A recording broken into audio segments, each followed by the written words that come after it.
जब ज़्यादा चेहरे हो जाते हैं तो कमल जिस कीचड़ से खिलता है उसी कीचड़ में मिल भी जाता है। भारतीय जनता पार्टी अपना नुकसान खुद पैर पे कुल्हाड़ी मारने का काम करे जा रही है और इस समय योगी आदित्यनाथ कुर्सी छोड़ के घर वापस जाते दिख रहे। मौर्य कुछ नहीं बोलेंगे, उनका पहला और अंतिम चांस है मुख्यमंत्री बनने का और वो है 2022। पूर्ण बहुमत से बनाने वाली है। साइकिल के दोनों पहिए बिना पंचर के चलने वाले हैं और कमल को रौंदने वाले हैं। लखनऊ और उत्तर प्रदेश का नेतृत्व जो है वो योगी कर रहा है और अगर दिल्ली का नेतृत्व है वो कोई नाम तक नहीं ले रहा है। इसका एक ही मतलब है कि भाजपा टूट चुकी है। ये क्षत्रिय ब्राह्मण का नाटक क्या लगा के रखा है? 65% से ज़्यादा मतदाता उत्तर प्रदेश का दलित, SC, ST, OBC है। उसके अंदर मुख्यमंत्री का चेहरा और मुख्यमंत्री किसी भी SC, ST, दलित या OBC में से होना चाहिए। नमस्कार दोस्तों, एक बार फिर से आप सभी का स्वागत है DS4 न्यूज़ में। पर्दे में रहने दो, पर्दा ना उठाइए। पर्दा अगर उठ गया तो चेहरा साफ साफ दिखाई देगा। जी हाँ, चुनावी राजनीति के अंदर चेहरे का एक बड़ा अहम रोल होता है। माना यह जाता है कि चुनाव से पहले चेहरा कुछ अलग होता है और चुनाव के बाद चेहरे का एक अलग ही रूप देखने को मिल जाता है। यकीन मानिए, कभी कभी ऐसा भी रूप देखने को मिलता है कि जिस तरीके से अगर युद्ध हो और युद्ध के दौरान एक अहम चेहरा सामने आ जाए तो पलक झपकते ही उस पूरे युद्ध के अंदर चाल ढाल, रंग भेद, सवाल जवाब सब कुछ बदलता हुआ नजर आता है। इसीलिए देखने को मिल रहा है कि आने वाले विधानसभा चुनाव के अंदर फिर अहम चेहरा कौन होगा। इसीलिए चेहरे का एक अहम सवाल उठता हुआ नजर आ रहा है। माना यह जा रहा है कि सिक्के के दो पहलू देखे जाने वाले भारतीय जनता पार्टी, एक तरफ जो है नरेंद्र मोदी का चेहरा देखा जा रहा है और वहीं दूसरी तरफ योगी आदित्यनाथ का चेहरा देखा जा रहा है। तो चेहरा है काफ़ी अहम और चेहरे को लेकर के भारतीय जनता पार्टी क्या सोचती है, आज इस तमाम मुद्दे में बातचीत करने के लिए हमारे साथ मौजूद हैं हमारे स्पेशल गेस्ट निशांत वर्मा जी, जो कि राजनीति विश्लेषक हैं और बखूबी इन पहलुओं को समझते हैं। तो आइए इनसे जानकारी लेते हैं, जानते हैं कि चेहरे से क्या समझते हैं। सर, सबसे पहले आपका स्वागत है। कैसे सर देखते हैं कि चुनाव में चेहरे का होना कितना अहम माना जाता है, आप इसको कैसे समझते हैं? चेहरा होना चाहिए, चेहरे नहीं। जब ज़्यादा चेहरे हो जाते हैं तो कमल जिस कीचड़ से खिलता है उसी कीचड़ में मिल भी जाता है। उत्तर प्रदेश की राजनीति में गदर मचा हुआ है। मेरा सौभाग्य था कि मैं 3 दिन लखनऊ अभी हाल में उत्तर प्रदेश की राजनीति को ये देख करके आया हूँ कि जिस तरीके की अटकलें लग रही हैं उसमें बाज़ार कितना गर्म है। मान के चलिए कि साइकिल कमल को रौंदती नज़र आ रही है। उत्तर प्रदेश में मोदी जी का जो भी प्रचार था पहले के ज़माने में, ये ज़माना कहा जा सकता है क्योंकि अब नहीं रहा मोदी का चेहरा उत्तर प्रदेश में। लोग, भारतीय जनता पार्टी के खुद के लोग योगी करके अपनी भारतीय जनता पार्टी को आगे बढ़ाने की कोशिश में है और इससे नुकसान किसको हो रहा है? सबसे बड़ा नुकसान योगी आदित्यनाथ को हो रहा है क्योंकि हम सब जानते हैं 2017 के चुनाव विधानसभा के जो भारतीय जनता पार्टी बहुमत से जीती थी वो मोदी के चेहरे पे जीती थी, योगी के चेहरे पे नहीं। और उसके बाद ना काम, ना अनाज, ना कुछ, और जो अंत में निकल के आ रहा है कि मोदी को हटा के योगी की कोशिश में भारतीय जनता पार्टी खुद को डुबो रही है। इसका मुख्य कारण वहाँ का वोटर है, उत्तर प्रदेश का वोटर है। मैं ये जानता हूँ कि इस समय उत्तर प्रदेश में ठाकुर और ब्राह्मण के चेहरों को लेकर के भाजपा में अटकलें लगाई जा रही हैं, लेकिन कुछ जो असलियत है वो क्षत्रिय और ब्राह्मण से हटके है। भारतीय जनता पार्टी अपना नुकसान खुद पैर पे कुल्हाड़ी मारने का काम करे जा रही है और इस समय योगी आदित्यनाथ कुर्सी छोड़ के घर वापस जाते दिख रहे हैं। लेकिन सवाल सर यहाँ पर यह है कि जनता जो है अब इस बातों पे जो है नज़र डाल रही है कि माना यह जाता है कि जब भी उत्तर प्रदेश के अंदर अगर भारतीय जनता पार्टी की जब भी सरकारें आई हैं तो 3 साल से ज़्यादा नहीं टिक पाई हैं और ऐसी स्थिति में जब योगी आदित्यनाथ 4.5 साल का कार्यकाल पूरा कर लेते हैं तो इसको आप कैसे देखते हैं? क्या वाकई में वहाँ की जनता जो है सराहनीय दे रही है? क्या वाकई में आपकी वहाँ की जो जनता है आज भी सपोर्ट करने के लिए तैयार है? कैसे देखते हैं इसको? आपने जो शब्द इस्तेमाल किया योगी सरकार, ये योगी सरकार तो बाद में बनी। जब 2017 में भाजपा की सरकार आई थी तो कोई भी मुख्यमंत्री का चेहरा नहीं था। ये तो मोदी और अमित शाह के आशीर्वाद से योगी आदित्यनाथ को मुख्यमंत्री बनाया गया था। 4.5 साल चल चुकी है और आधा साल और चलेगी। उसका सिर्फ एक कारण है, पूर्ण बहुमत। जब पूर्ण बहुमत भाजपा को मिला है तो सरकार पूरी चलनी है।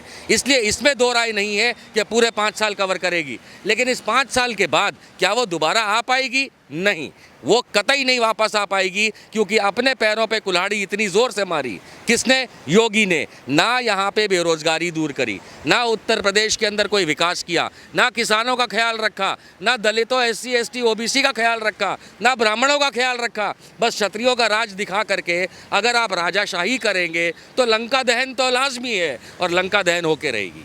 लेकिन सर सवाल ये अब यहाँ पर ये उठ रहा है, जनता ये जानना चाहती है कि एक तरफ जो है बार बार जो ये कहा जा रहा है कि आने वाले विधानसभा चुनाव के अंदर योगी आदित्यनाथ के नेतृत्व में ही चुनाव लड़ा जाएगा, लेकिन जब भी मौर्य जी से बातचीत किया जा रहा है तो वो बार बार ये कहते हैं कि आला कमान जो है उसका फैसला लेगा, दिल्ली से जो है इसका निर्णय तय किया जाएगा। लेकिन स्वतंत्र देव जी हैं, वो ये कह रहे हैं कि योगी के नेतृत्व में चुनाव लड़ा जाएगा। तो फिर एक ही पार्टी के अंदर इस दो तरीके की बातचीत क्यों?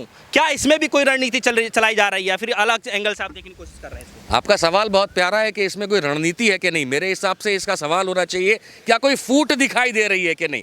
आज तक केंद्रीय भारतीय जनता पार्टी के प्रशासन ने आज तक ये क्लियर नहीं किया है कि कौन होगा मुख्यमंत्री पद का दावेदार। भारतीय जनता पार्टी का कौन नेतृत्व करेगा उत्तर प्रदेश के 2022 के विधानसभा में, ये भी नहीं कहा है। RSS के कुछ लोगों ने ज़रूर कहा है कि योगी के पीछे है। स्वतंत्र देव सिंह तो हैं ही क्षत्रिय, तो वो तो योगी आदित्यनाथ ठाकुर की बात करेंगे ही करेंगे। लेकिन जैसा आपने केशव प्रसाद मौर्य की बात करी, मेरे अपने अनुमान से और लोगों के साथ मुलाकातें, हज़ारों लोगों के साथ उत्तर प्रदेश के अंदर मुलाकातों का जो मेरा अनुभव है, उसमें 2017 में जो SC ST OBC Samajwadi party और बसपा का वोटर जो उनको छोड़ करके भाजपा को वोट दे गया, जिसकी तादाद 2 करोड़ से अधिक है, वो अब ये मांग कर रहा है कि आप ये क्षत्रिय ब्राह्मण का नाटक क्या लगा के रखा है। 65% से ज़्यादा मतदाता उत्तर प्रदेश का दलित, SC ST OBC है। तो फिर उत्तर प्रदेश का आने वाला आगामी चुनाव, उसके अंदर मुख्यमंत्री का चेहरा और मुख्यमंत्री किसी भी SC ST दलित या OBC में से होना चाहिए। तो इस चीज़ को लेकर के वहाँ बाजार गर्म है। भारतीय जनता पार्टी में जो आया हुआ बाहर का वोटर है, जो अधिकांश वोटर है, वो SC ST OBC दलित है। और उसका कहना यह है कि अगर मौर्य को नहीं आपने चेहरा बनाया, अगर KP मौर्य को चेहरा नहीं बनाया, तो हम भाजपा को मत नहीं देंगे। और अगर भाजपा को मत नहीं देंगे तो स्वाभाविक सी बात है, साइकिल दौड़ेगी। तो ऐसी स्थिति में सर, जब आप ये कह रहे हैं कि योगी आदित्यनाथ के नेतृत्व में अगर भारतीय जनता पार्टी सोचती है चुनाव लड़ने के लिए, और जिस तरीके से आप बता रहे हैं कि अगर ST OBC की बातचीत किया जाए या फिर जो है मौर्य जी की बात किया जाए, तो क्या लगता है आपको कि जिस तरीके से अभी हालात देखने को मिल रहे हैं, आने वाले समय में जो है विरोधाभास दिखता हुआ नजर आ रहा है? क्या दोनों लोगों के बीच विरोधाभास हो जाएगा? भारतीय जनता पार्टी में विरोधाभास दिखता नहीं है, सीधे सीधे टूट हो जाती है। और वो टूट जो होती है वो मतदान के समय दिखती है। पार्टी के अंदर कोई भी, क्योंकि इनका जो तरीका है पार्टी चलाने का, वो डंडे के जोर पे है। आपका कितना भी मतभेद क्यों ना हो, आप बाहर निकल के मतभेद दिखाते नहीं है। ये भारतीय जनता पार्टी का अपना तरीका है। इसलिए जो मतभेद दिखता है वो मतदान में दिखता है। आप राजस्थान देख लें, छत्तीसगढ़ देख लें, कौन था जो कह सकता था कि डॉक्टर रमन सिंह के 15 साल बेकार थे? यहाँ तक कि विपक्ष उनकी तारीफ करता था, लेकिन क्या हुआ?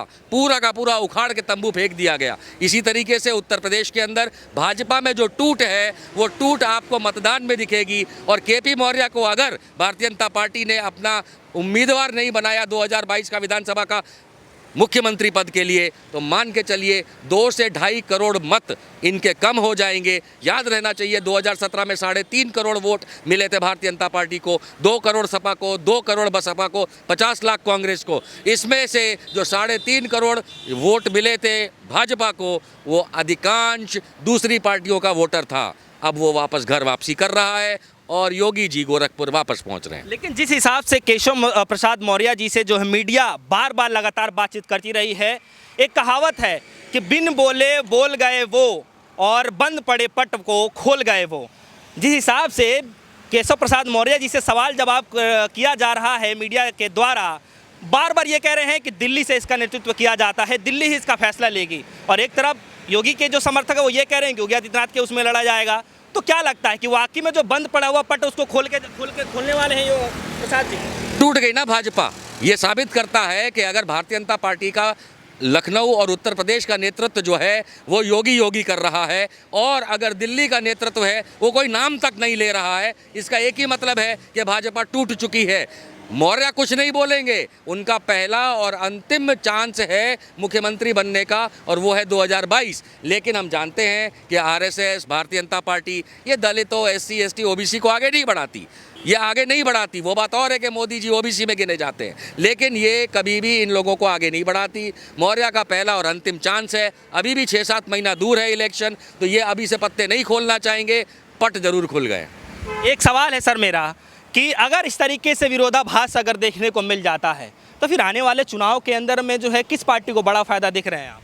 स्वाभाविक सी बात है, भारतीय जनता पार्टी अगर बाहर जाती है तो समाजवादी पार्टी अंदर आती है, इसमें कोई दो मत नहीं है। क्योंकि बहुजन समाज पार्टी जो है उसका मतदाता परेशान हो चुका है मायावती के क्रियाकलापों से, वो उसको लेकर के वोट नहीं देना चाहता। यहाँ तक कि उनके जो कई सारे विधायक हैं वो भी जाकर के समाजवादी पार्टी में जुड़ने की बात कर रहे हैं। स्वाभाविक सी बात है कि बसपा और सपा में नेतृत्व के सिवाय बाकी कोई खास फर्क नहीं है, उनकी आइडियोलॉजी सेम है। तो ये समझते हुए कि अगर घर वापसी हो रही है मतदाताओं की भाजपा से नाराज़, कोरोना काल को लेकर के, विकास को लेकर के, जिस तरीके से सूबे को संभाला गया उससे लेकर के, योगी की विफलताओं को देखते हुए स्वाभाविक सी बात है कि अखिलेश यादव की साइकिल बहुत तेज दौड़ने वाली है और कोई नहीं रोक पाएगा। लेकिन ऐसी स्थिति में जो है आप बता रहे हैं कि समाजवादी पार्टी से जो है बसपा के कुछ जो नेता हैं वो मुलाकात कर रहे हैं, बातचीत कर रहे हैं, तो क्या ये मान लिया जाए कि बुआ की पार्टी में जो है बबुआ जो है वो सेंधमारी करने में कामयाब हो पाएंगे?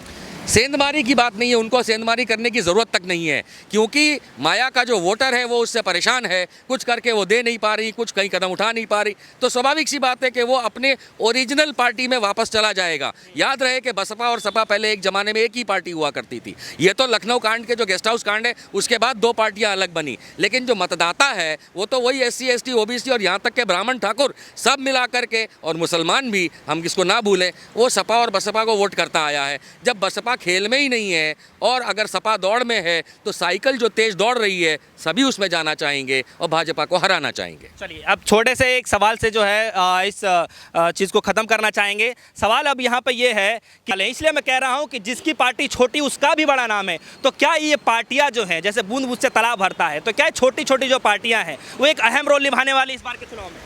RLD, अपना दल, निषाद पार्टी, आम आदमी पार्टी, इनका कोई भी वैल्यू नहीं है उत्तर प्रदेश में।